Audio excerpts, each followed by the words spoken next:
I was part of the PTO, my kids' school. It's like I'm always busy and I'm always connecting with people. I always, sitting down, talking, what do you do, where do you work, exchanging business card.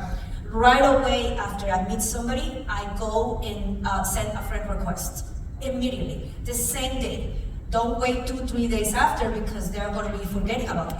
So that way, that person becomes inside of my sphere of influence, and they're going to see me. And then what do? I start creating content. That's another thing you have to do. In real estate, you have to have content, but not only real estate content. It's also about your family, about the things you're doing. You have to become like that person that people are going to reach out when they had a need. And that's one of the things that I also do. Like, for example, I go to restaurants and I start like kind of interview the owner, or let's say, for example, many years ago, when there was a pandemic, I went to a restaurant, a very nice pizza place. The owner is like 22 years old, and I was very impressed because she's so young, and she's the owner of her own pizza place.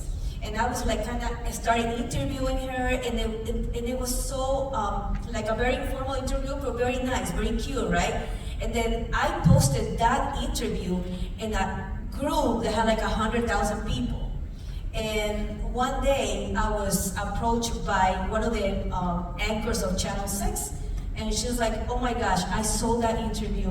Is there any way that can you please send me the video so I can talk about it?" Because it was the time that people were supporting restaurants because they were not making any money, right?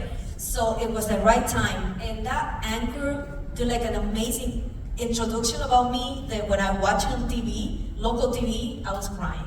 But see, those are the kind of things that you promote and the content that you create. Social media is a full-time job.